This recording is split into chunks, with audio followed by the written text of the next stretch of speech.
don't we just do that? Why do you have to? Don't we just keep it general? It's so awesome. We will not freeze our kids to death. Thank you. Good evening. I'm going to call this meeting to order. As you are able and willing, please stand for the Pledge of Allegiance.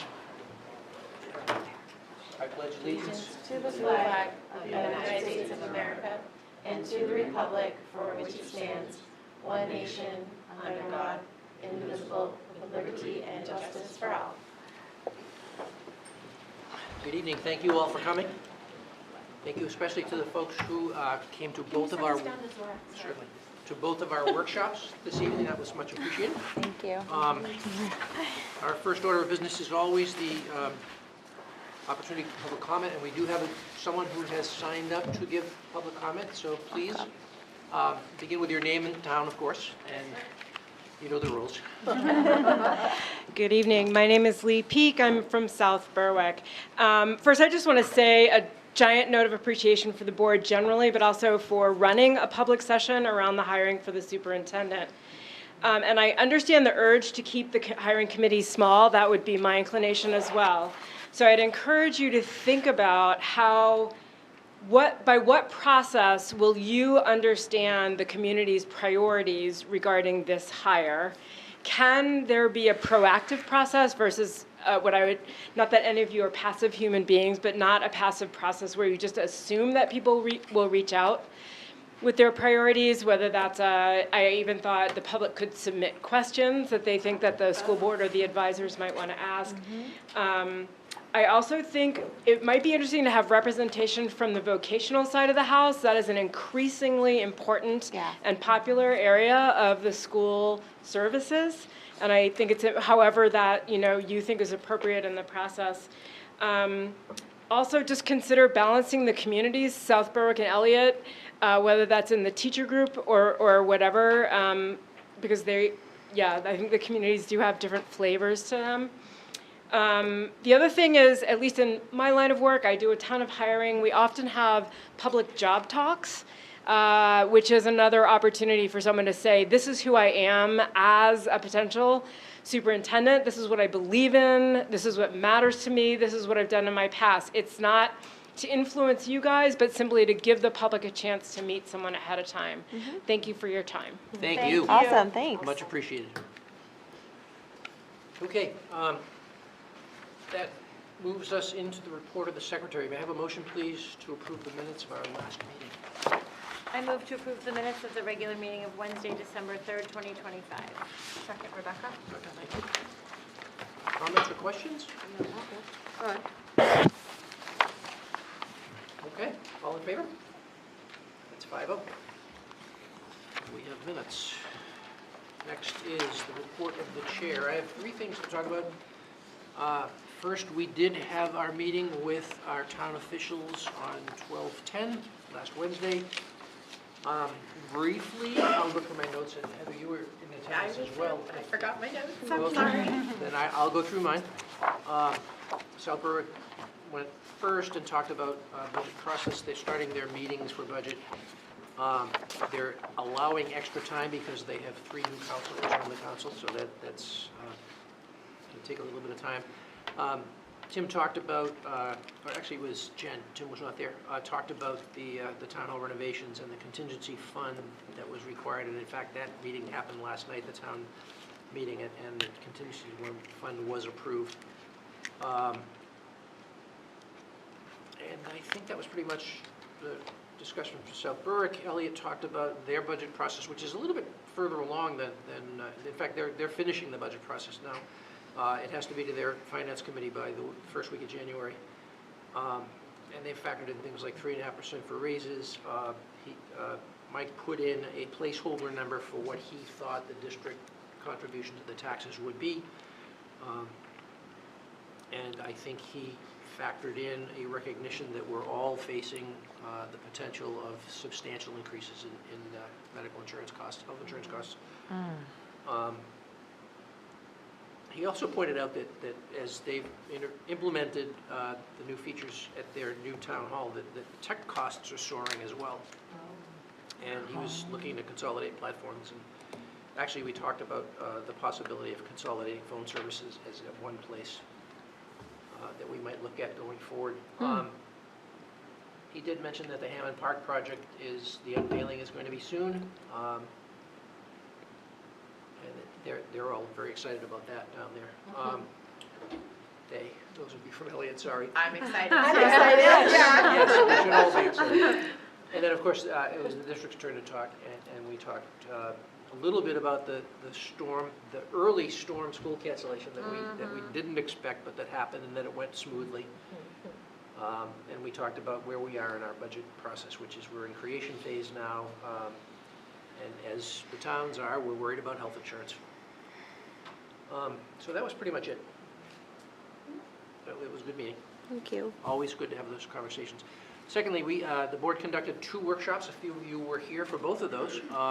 The first one was a workshop that we do every year at this time with our state representatives and state senator. So Representative Myers was here from Elliott and other. Senator Lawrence was here representing most or this chunk of York County. Representative Roberts intended to be here and had a meeting at Orono moved from the morning to the afternoon, so she missed the window. But we talked about legislative priorities. This is the second portion of the 2-year session, so there's not going to be as high a load of bills, but I think it's MEPRI is the committee that is reporting out on potential changes to the AB 279 formula, which will affect school funding. Everybody's got their eyes on that. We're nervously awaiting that report and the outcome. So, of course, school funding was a major topic. We talked about some other things that may be going on in various committees. It's always useful to have our legislators come and have those discussions. They have our ear. They offered us the opportunity for us to provide testimony to all those committees, which was really, I thought, really quite awesome. And then our second workshop was our first workshop on the superintendent search, where we talked through timelines and processes and committee makeups and things of that nature. I think we made very good progress. We've got a timeline now that suggests we will post the job in early January, that we'll post the deadline of mid-March for applications. We'll be screening those applications as they come in up through the end, through that deadline.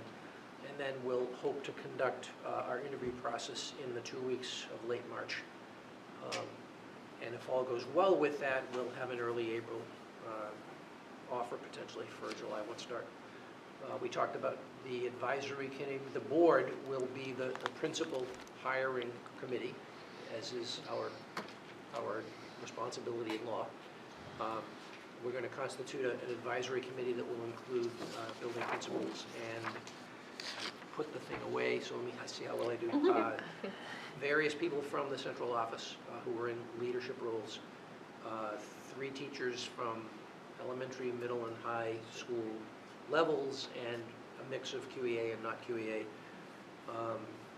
Who am I missing? Oh, an administrative assistant from the central office as well.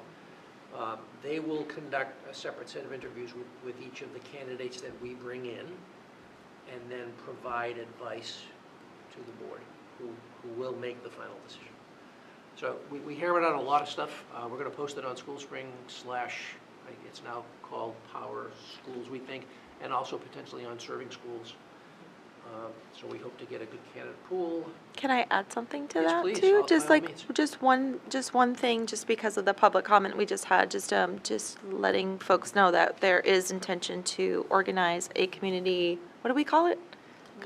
A meet and greet, Yeah. right, for the For the community. candidates. Yeah, so that might be a good Yep. opportunity for the outside community to be involved as much as they want to be in terms of meeting and maybe even having a presentation. Who knows? I think that's an interesting idea. Thank you. Good. Did I miss anything else? No? Okay, that concludes my report and brings us to the report of the superintendent. Thank you. So I'm going to start my report tonight with a little share from Dr. Gowers around NEASC. Yes.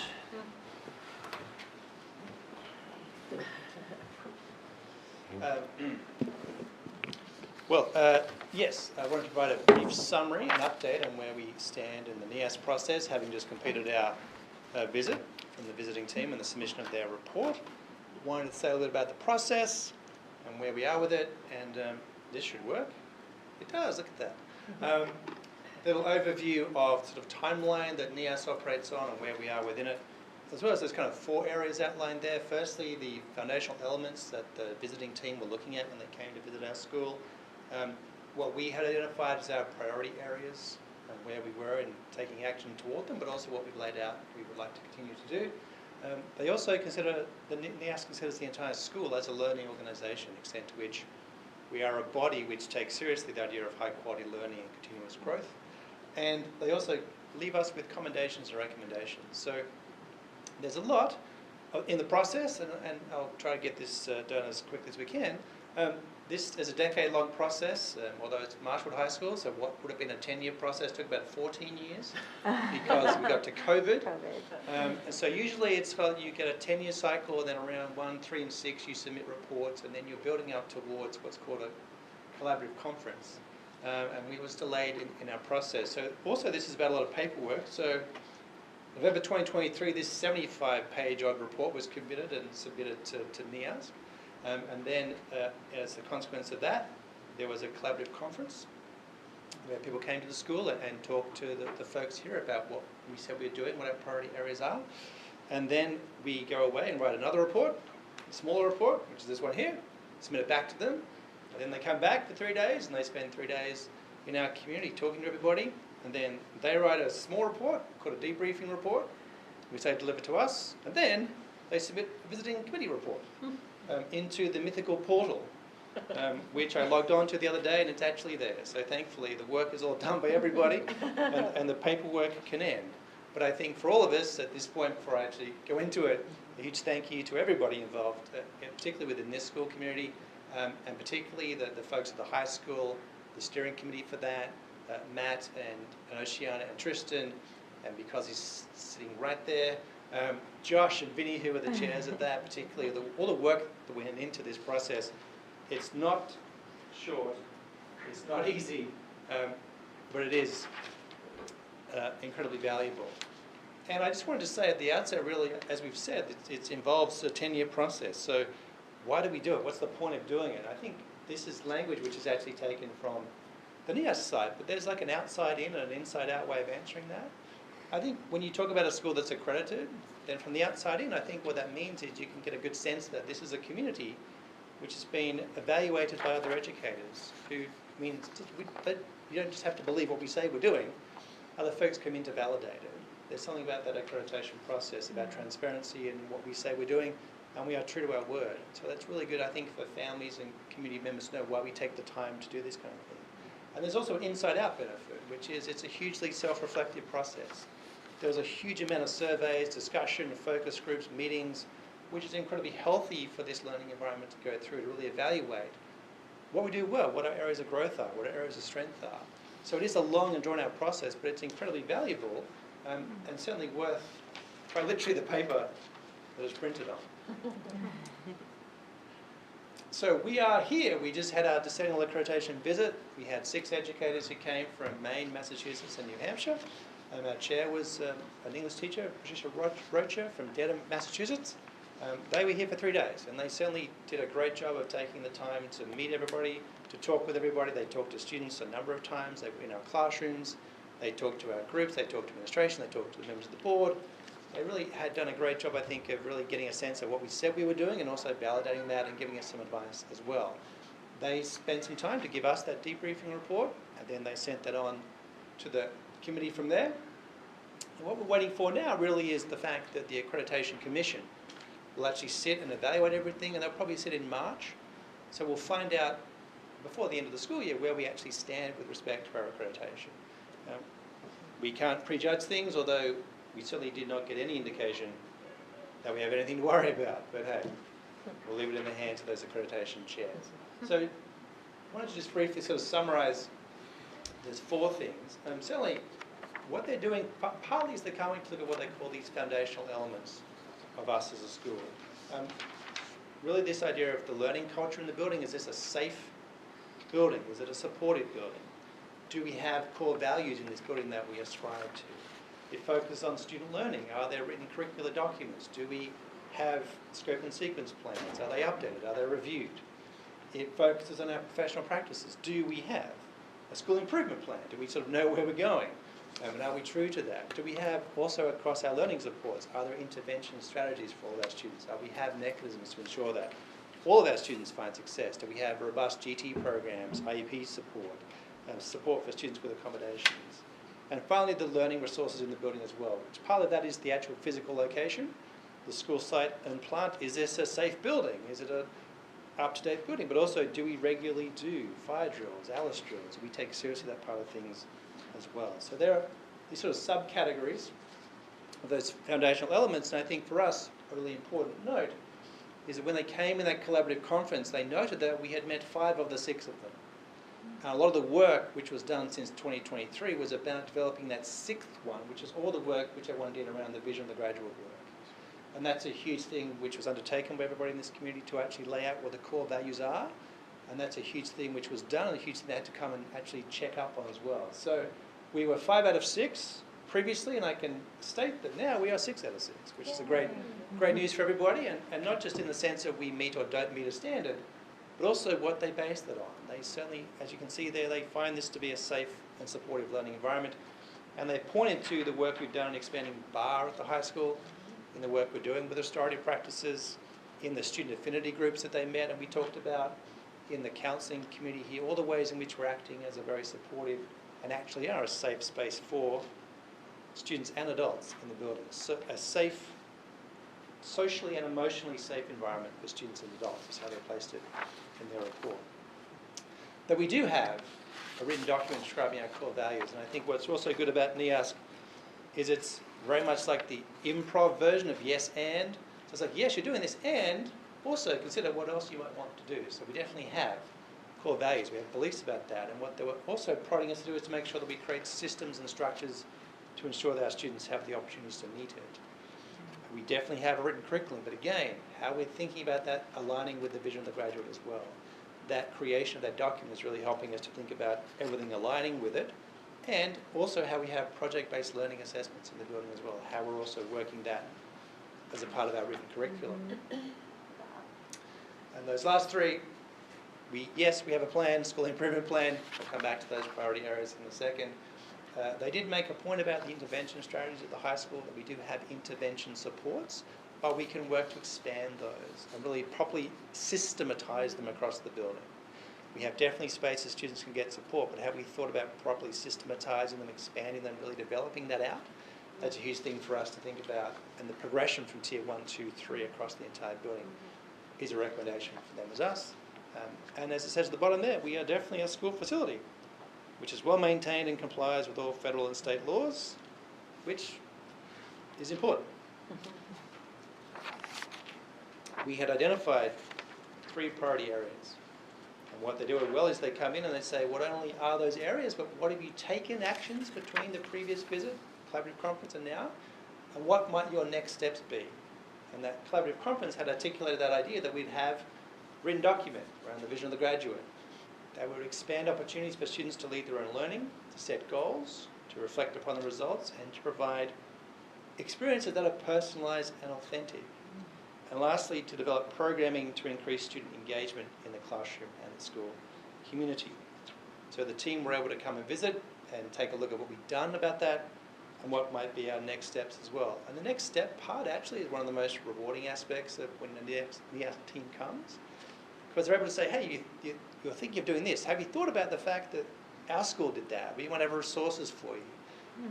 You're getting people in different stages of the journey, and we might be slightly behind someone. It's like, that's great, we can help you to improve. So it's actually really great sort of professional development for the building.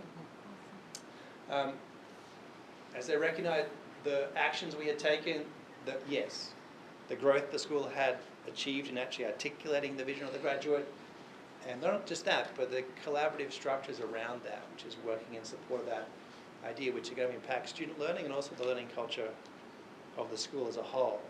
That there's many opportunities in this building for students to lead their own learning.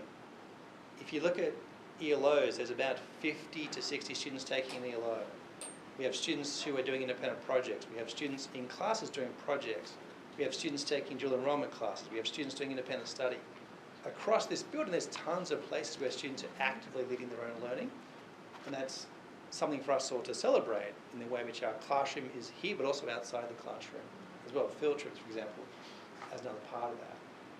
And we've taken these really notable steps in building a connected community with the BAR program, but also the work we've been doing since the start of the school year in restorative practices, which is certainly working, I guess, to help de-silo the building from like the faculty side, and then we'll see how that plays out similarly with students through the next year as we start to expand those places as well. So they certainly noted the way in which we've taken those steps to realise what we had identified as our priority areas. And again, in their yes and approach, vision of the graduate. So yes, really need to work to structure and embed that. Maybe we could take some time to visit another school that has a capstone project. We articulate our capstone project. We can develop ways to communicate what we expect of our students, and that's certainly an ambition to have before the students, not an ambition, a fact, to have before the students at the start of the next school year, what we expect of that class of 2030 and how we can start to articulate what they need to be doing before they graduate for us. The next steps we might want to continue. A lot of that in the report is about continuing, about expanding, about continuing to do. So we have ELO practices. Can we strengthen them? Can we expand them? Can we expand project-based learning? Can we continue to expand opportunities for authentic learning experiences? So essentially, yes, and keep going on the places you're going as a school. Can we continue in the last one to embrace restorative practices, build a connected community, find clear expectations for device use? Well, I think recently we've certainly checked the box on that one. And use frequent check-ins for students to keep involved and informed about student engagement. So these fellow educators recognise the steps we've taken there as well. They also embrace us as an entire learning organisation, what they call the 4 Cs, which essentially is the conceptual understanding in the building about high achievement and quality learning and student growth, our commitment to it, our competency, and our capacity, which we can kind of reword like that, which is kind of like, do we have as a building a deep grasp of high quality learning? Do we have as a building a dedication to the accreditation process and to the achievement of all students? Do we have in the building the ability and the resources to implement change, and do we have the skill to move from discussion to implementation? Don't have a drum roll, but yes to all 4 on those ones. So yes, we are an organisation which has a clear strength in defining what we've said with the vision of the graduate. We do have a sense of commitment, strong strength and commitment to that. In the building, we have a strong strength of staff competency, and we have these spaces like Thursday mornings, which is dedicated time towards building out our professional development and collaborative capacity. So the resources we have, the skill we have, the support we have, is all a great thing for this building to note and to be celebrated for. And again, as they continue to say, and yeah, we can see that, right? We need to do a little bit more to make that a living document, the vision of the graduate, so we can celebrate what our students are achieving across their 4 years of high school. We need to continue to ways in which we can build our capacity, we can continue to develop, continue to structure really thoughtful professional development. And also find ways that staff can share out with staff, the ways in which we're trying to build that collaborative capacity in the building so we can continue to learn from each other is a huge aspect of how we can be an effective learning organisation. They had a long list of recommendations, and there's actually more in the full report than they had in the briefing report, but I think it's worthwhile taking a moment to see what they saw in us, which was a positive school community, which was a huge amount of teacher commitment to supporting their students, not just in their classes, but in lunch, in activities, after school, before school, in what we offer to our students in terms of the work. The fact that when they walked around the building, they saw the student work on the walls of this building, which is a great demonstration of how we celebrate and recognise the authenticity of what our students are doing. Our intent to build relationships, the strength of support we have from the board and the community is what they recognise as well, and what we offer to our students in terms of extracurricular and dual enrollment opportunities. So they really did see, I believe, what we see in our school, which is a great thing to be celebrated for. And what they recommend is, again, you'll see these themes re-emerging again. Continue, create more of those opportunities, continue to align that vision of the graduate, and within that, think about the role of advisory, how that's going to help to maybe push that vision of the graduate, how that's going to be inside the classroom and outside the classroom, and how we can continue to grow not just project-based learning, but the assessments for those pieces as well. So a lot of, you're on the right path and keep going on that path is essentially their conclusion. And on that, just to finish up, they have this rubric which we also use as a school when we did that collaborative conference. But essentially on this sort of paradigm from not evident to transforming, and I guess we're all seeking to become a transforming educative environment. And the collaborative conference meant that as a school, we had rated ourselves as moving from initiating to developing. That we are someone with all those principles, but things we weren't living it yet. We were working on it. The vision of the graduate, we're not quite living it yet, but we're working on it. And they saw exactly the same thing we saw. That that's the appropriate place for us to say we are developing. And that gives us a way of thinking about what we need to do to get towards that sort of transformative end of things. So keep going with where we are and keep doing the work which we're seeking to do here, which is to embed the vision of the graduate, to expand the multi-tiered systems of support, MTSS, at the high school, to expand those collaborative structures, to consider the role of advisory and its importance in the building, and how we're creating an engaging classroom and an engaging community for our students. So I think they very much saw the school that we hoped they'd see. It was a positive experience, I think, for the entire building, and certainly for those folks who joined us, for those 6 educators. Thanks again to everybody involved in it. And when I get the final word from the Accreditation Commission, I'll share that happily. In the meantime, looking forward to starting the clock again on the descending process for the NEAS process here at Marshall High School. So that is that. That's the end of my slides. Are there any questions or comments you need from? Congratulations. Thank Yeah, you. so Well much done. work Everyone, yeah. to the team. To you and everyone who was involved. Exactly. Many, many people involved. Which is everyone, Yeah. to some extent. Takes a village, as they say. Thank you. Thank you. Thank you so much. Thank you very much. Good news. Excellent. So the next item on my report is just that I do have a final draft of a calendar for next year for consideration for a vote. We did talk about this at a previous meeting. I was able to confer with our colleagues from SRTC. Last Friday we had a regional meeting, and the good news is I think this has gotten a little tighter, a little easier for us as an SRTC group, because there was a lot of alignment in the room, and that has not always been the case. But as we talked about last time, so we're looking at the 25th, 26th, and 27th of August as being teacher workshop days. Those are those before school days. The first student day will be the Monday, August 31st. The calendar is pretty straightforward. It does reflect taking election day off, which the board felt was important. It is. So that is a day off in this calendar. The one thing that's a little different that we haven't done in recent history is the timing of the Christmas holiday is a little bit funny, so it's hard to know how far to go into that week. Some schools were going to go to school all the way through the 23rd, but that did not feel good to our group or to the QEA. And we actually decided to put forth the idea of taking a half day on the 22nd for students and teachers as a good compromise. We thought maybe having 2 days where there's school would encourage people to at least stick around and keep their kids in school for those couple of days. But other than that, it's a pretty straightforward calendar. We have the last day of school and graduation both scheduled for June 11th, with obviously the last day of school being movable pending snow days. If there's any questions, I'm happy to answer them. We also tried to put all the conferences in there, and yeah. I got the conferences. Not too different than what we've done in the past. March the 12th, that's the Hawk Day. March the 12th is the Hawk Conference PD Day. So the graduation and last day of school are the same And it's been that way the last couple of years. It never works out that way, because like if we, let's say we have 2 snow days, then all of a sudden June 15th will be the last day of school, but we'll still graduate on the 11th.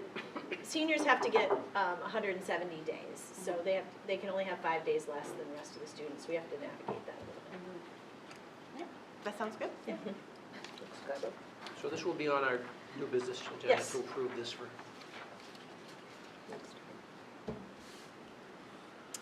Just an update, I did hear back from Lori in Rollinsford, and the Rollinsford Board has identified our February 11th meeting as an opportunity to have a joint board workshop. Okay. So we'll look at February 11th and 6 PM. Does that make sense? Yep. this. Okay. We'll have to navigate the F&F meeting. That's the Yeah. second, but we'll figure it out. Okay. Yeah. Yeah, we can talk through Mhm. some potential strategies. The next thing on my report is just to review the class size policy quickly. You all have this in your packet. And we just like to take a minute this time of year as we really start to get into the nitty-gritty of building the budget and remind people that we really do use a zero-based budgeting model, and that our class size policy is a really important driver in how we build the staffing of our buildings. Ryan does a really nice job gathering that sort of keeping track of the enrollment history and using the sort of, we roll forward each grade level, but then we also use like a 3-year prediction model for pre-K and kindergarten, because those are a little more fluctuating. Yeah. So I just wanted to put this in front of you all and give you the opportunity to weigh in. Does this still feel right? Is there anything that you want to talk about as relates to this policy? Yeah, so I want to add, I feel like I should add that these class size ranges were developed by this board years ago in response to some research that was done around practices throughout the nation and the sort of research around optimizing class size for best student experience. And of course, here we have to balance, because obviously if we wanted to just go nuts on that, it would be one student, one teacher, and that would blow up the budget. So we have the fiscal responsibility as well. So these ranges were kind of settled on as the sweet spot. And if anybody among us feels that we ought to revisit these, we should take it to the policy committee. They feel pretty good to me. I feel like, If it isn't broken, and we went through it extensively in policy last year. Yeah. Last round. Yeah, and we did. Mr. Caverly went step by step and showing us Through the the differences. whole of- thing, yep. We really Yes. had a good presentation There's on still it. some flexibility within these ranges, right? Yeah. So it's Right. like, we can, sometimes there's a staffing decision that has to be made, and it's whether or not you're gonna be at the low end of the range or the high end of the range, but you're still within the range. That often comes up at Great Work School, where we have the, more classes to work with. And so we have those conversations, and we talk about the nature of that particular class of kids and what their needs are going forward, and we try to make the best decision we can when that happens. I think we're comfortable with it. I'm Yeah. comfortable with it. we went through that last year, so. Thank you. Mr. Livingston, you're up. Beautiful. Yay. Just pull this up. Whoops, just happened.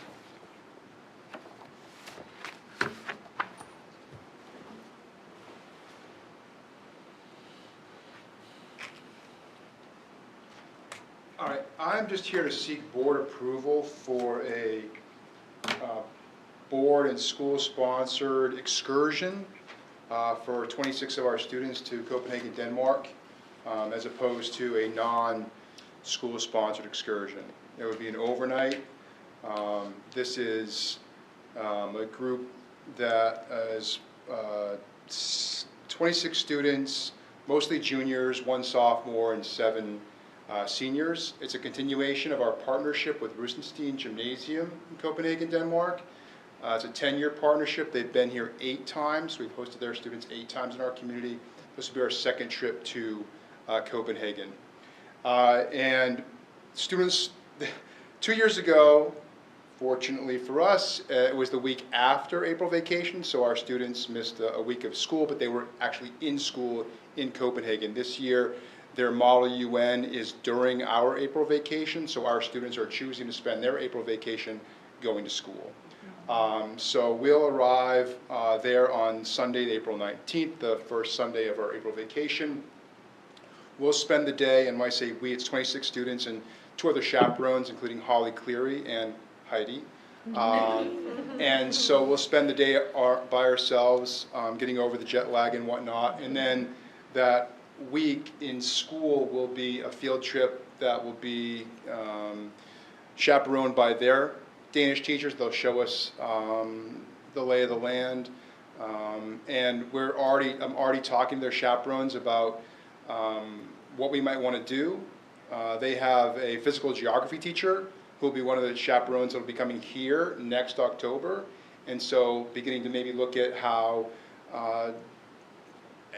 Maine, as the most forested state in the country, is very different than Denmark as a whole, which basically decimated their forests for all their shipbuilding and whatnot. So anyway, that's what Monday is. And then Tuesday, Wednesday, Thursday, Friday, our students will be in Rusenstein Gymnasium, attending classes, sometimes with the students that will be here next October, and some with the students that were just here this past October.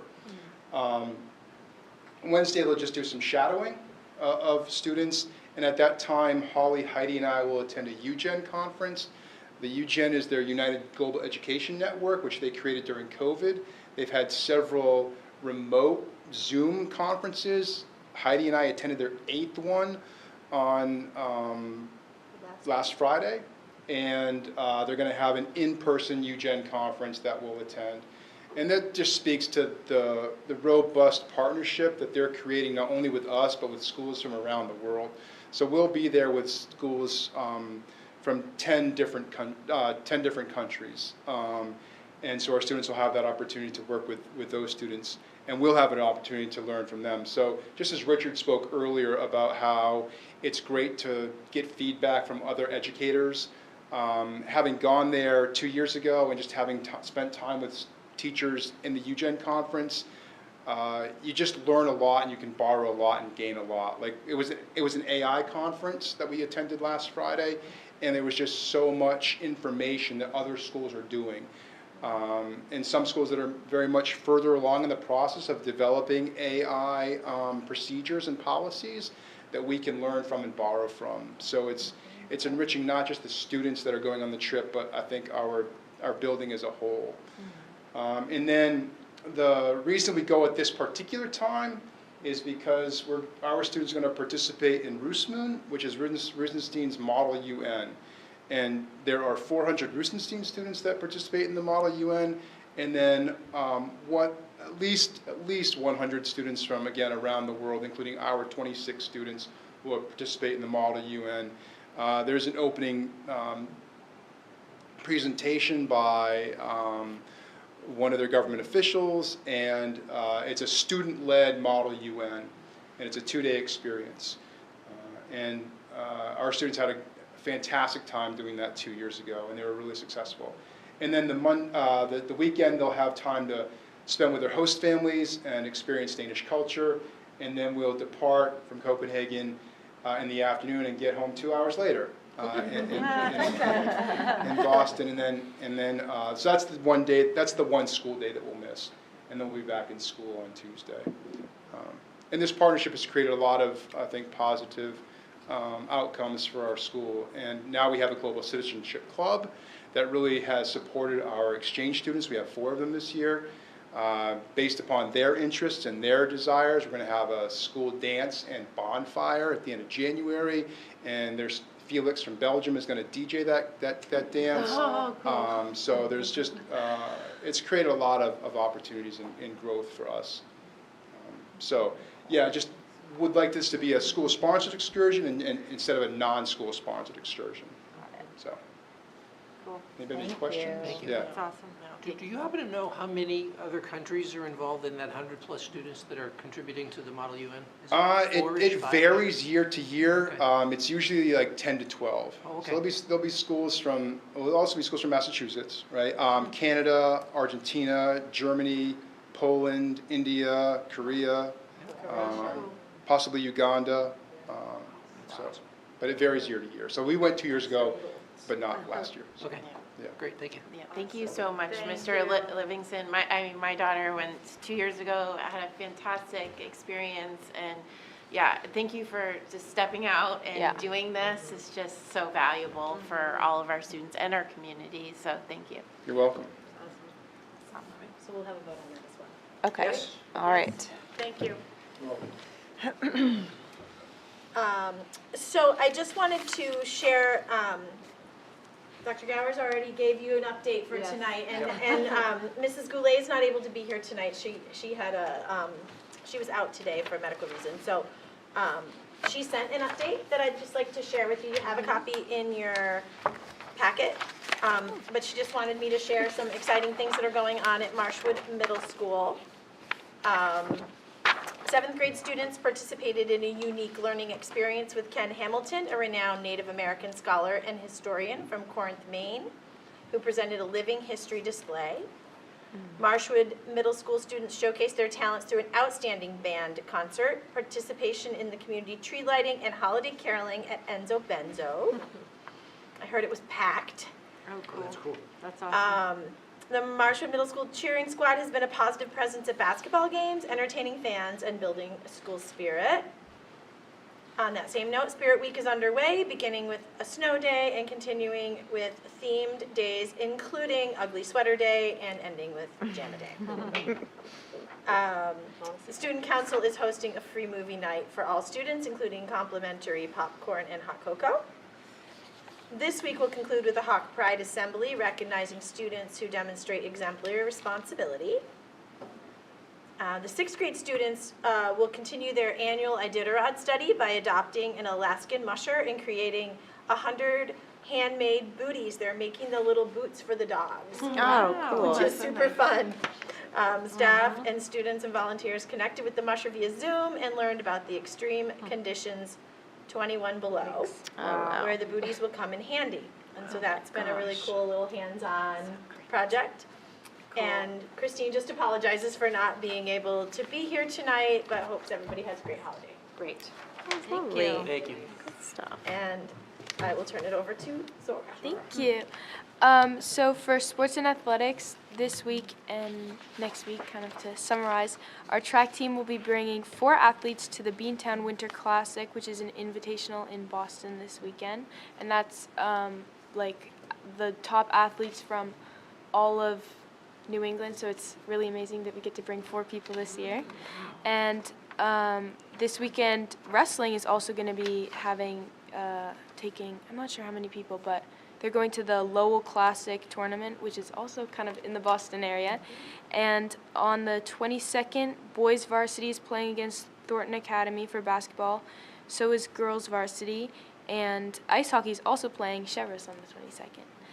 And then for student government, we recently held a General Assembly meeting on the 15th, and we had the opportunity to discuss what advisory and SAC Pass will look like going forward, especially SAC Passes and potential incentives for students to remain in attendance and kind of keep up the same standard of good grades that we had kind of before the phone policy changed, because a lot of that was tied to like kids wanting to keep their phones in class. And we also briefly discussed the no phone policy rollout and potential like implications of implementing it prior to the semester midterms versus afterwards, and kind of student adjustment to that and how it would differ. And then for student life, we have a Spirit Day, I think it's called Winter Carnival on Monday, which is being hosted by student government. And we also have an open mic and art show this Friday, I believe, and there's raffle tickets, so it'll be fun. Thank you. That concludes my report. Thank you. We've gotten no correspondence upon which to report, so that brings us to the report of committees. FNF usually meets prior to this meeting, but we were full up with workshops, so we will, FNF will meet directly after this meeting, so if you're on the FNF committee, please stay for the FNF meeting that follows this regular meeting. That's that one. Ed policy met, we met today. yesterday. Yeah. It was today. Yeah. It was today. And discussed a whole bunch of policies. We're bringing forward a couple of first reads. Yeah. So I think that's all we need to say about that, is that we may actually go through quite a good bit of business. There's some rescinds and some first reads. I think we may have a couple of second reads as well, if I'm remembering correctly, which that may not be right. Yeah, no, there are. Good. So we'll get to those in new business. And then Wellness SCL will next meet on January 7th. Okay. And that does bring us right into the new business. May I have a motion, please, to approve that 2026-2027 district calendar? I move to approve the 2026-2027 district calendar. Second, Rebecca? Rebecca, any further comments or questions on that? All in favor? That's 5-0. Thank you. We have a calendar for next year. It's exciting. Great. Motion, please, to approve the Denmark trip. I move to approve a group of Marshwood High School students to travel to Denmark from Saturday, April 18th to Monday, April 27th, 2026. Second, Jen. Jen? Okay. Any further questions about that? Very exciting. Yeah. Yeah. All in favor? 5-0. Let's do it. Motion, please, with regard to the ski team going to state championships. I move to approve the MHS ski team to take an overnight trip for state championships from February 22nd to the 24th, 2026. I'll second. Lisa? Okay. They'll be at Annual. Rangeley. They've done Yes. this trip Yep. the last many years. Yes, there's an item in your packet on the specifics of this trip, around where they're staying and what the contact phone numbers are for the chaperones and all of that good stuff. All right. Any comments or questions? Exciting. All in favor? Go ski team. It's been cold. There's probably snow. Yeah. Yes. Maybe they can start practicing. Are they Motion, please, practicing? with regard to the second read and adoption on GCSA-R. Move to approve the second reading and adoption of GCSA-R Employee Computer Electronic Device and Internet Use Rules. Second, Rebecca? Rebecca. So this is a second read, there's no change? No, there is one change. Oh, there is one change. We made one change today. We did, that's right. Okay. It's, I don't see it highlighted. Do you want me to talk about it? Please. So, Oh, there it is. we got some feedback. If you look at section E, number 8, I got some feedback from the QEA it was actually as part of the work reviewing the electronics policy as a result of the work around the cell phones. They were reading through this and said, you know, the way that number 8 is written doesn't really reflect standard practice in our building. So it said that teachers could not send out school-wide emails without permission, but if it was related to school or not related to school, and so they just asked that we take the school purposes out, because that, they have to Yeah. send those emails. I'm a Right. special ed teacher and I have IEPs all day, so I'm not gonna be able to see kids, I need to send that email out. Yep.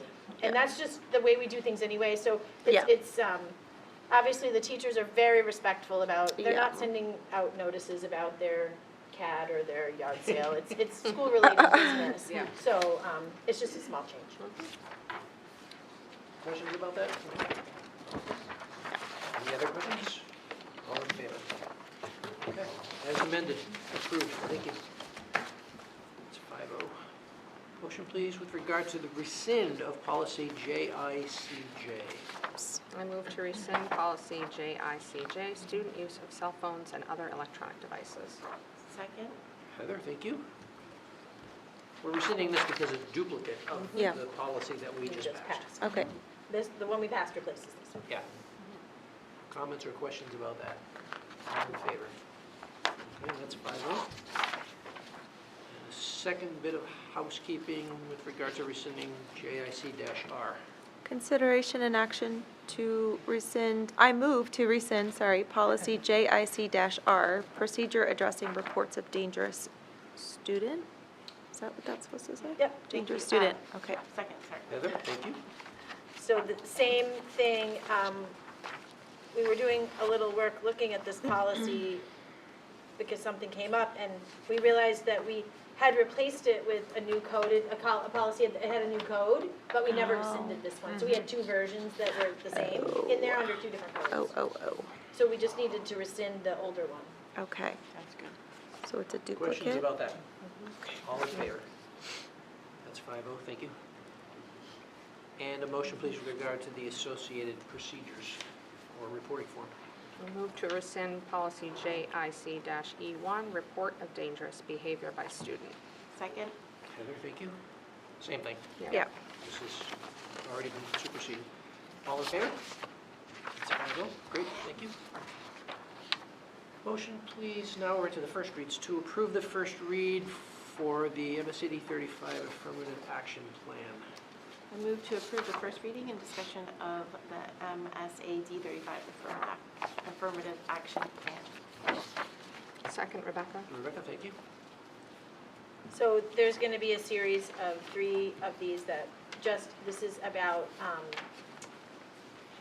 amending the policy to reflect that Katie Gilpatrick and Sarah Alice are now in the affirmative action and Title IX coordinator roles, so that the policy has their contact information. Okay, That's the only changes. Okay. awesome. Great. Comments or questions? All in favor? That's 5-0, thank you. Motion, please, to approve the first reading of ACAA-R. Move to approve the first reading and discussion of policy ACAA-R, student discrimination, harassment, and Title IX sexual harassment complaint procedures. Second? Heather, thank you. Same thing, we're just changing the contact information. Questions or comments? All in favor? It's 5-0, thank you. Motion, please, with regard to the first read on ACAB-R. I move to approve the first reading and discussion of policy ACAB-R, employee discrimination, harassment, and sexual harassment complaint procedures. Second. Go ahead, Lisa. Lisa has the second. Comments or questions? Just changing the contact information. Yep. All in favor? That's 5-0, thank you. Brings us to, motion please with regard to the first read of JKAA. I move to approve the first reading and discussion of policy JKAA, use of physical restraint and seclusion. Second, Rebecca. Rebecca. Okay, we had a decently long discussion about this in policy today. This is as a result of changes in state law. Okay. So this is being brought up to date to reflect state law. The changes from the prior version of this policy are highlighted.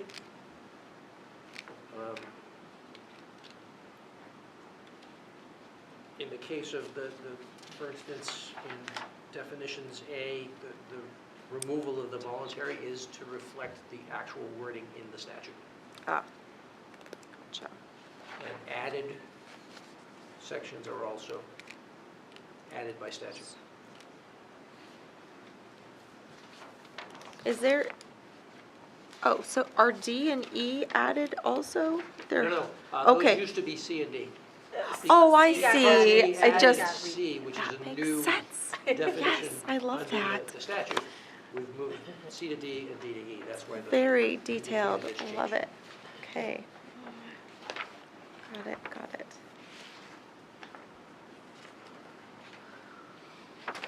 Okay. Any comments or questions about this? Okay, all in favor? It's 5-0, thank you. And lastly, a motion with regard to the first read of JKAA-R.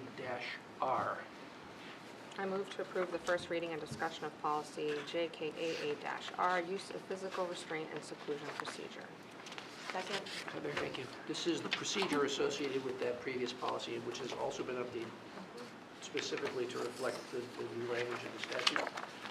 The statute's pretty prescriptive about the Yeah. things we have to report and how we have to report them, so the language just is getting replaced with the new language, which you'll see toward the back. Will require markup, okay, yeah.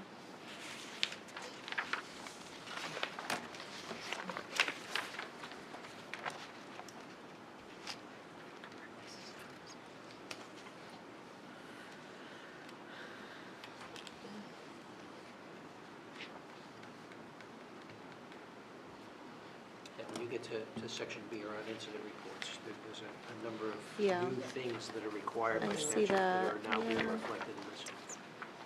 Yeah, Luckily, I was just this gonna only say comes that. up a couple times a year at most, right? Like, Right. really, this is, I say that, but I'm not.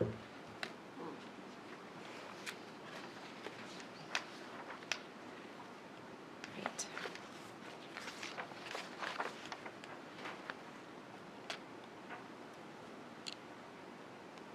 I'm going to give you all time, as much time as you need to read through that. Thank you. Let me know when you're comfortable with it.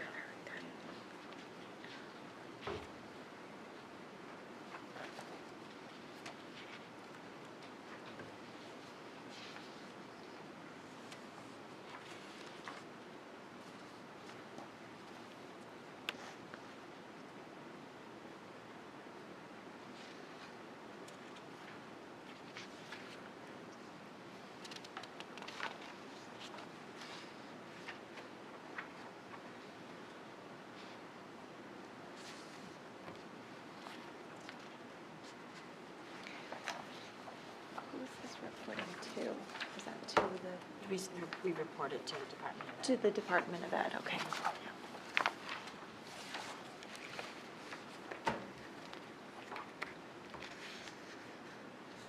How come under B 22, it takes out the date and time of administrator / designee notification?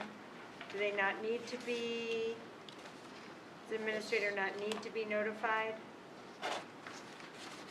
My understanding is that the changes were made were in order to comply with what is required in the statute. Okay. Do we, okay. Do we want it to be policy that that would be documented though, or no? This is just, it's just all done. Okay, okay. One of these would not happen with the No. administrator. Okay. Do you think it's just saying it doesn't have, that particular piece of information Language doesn't does have to not be need to be included in the report Okay. that we submit? Okay.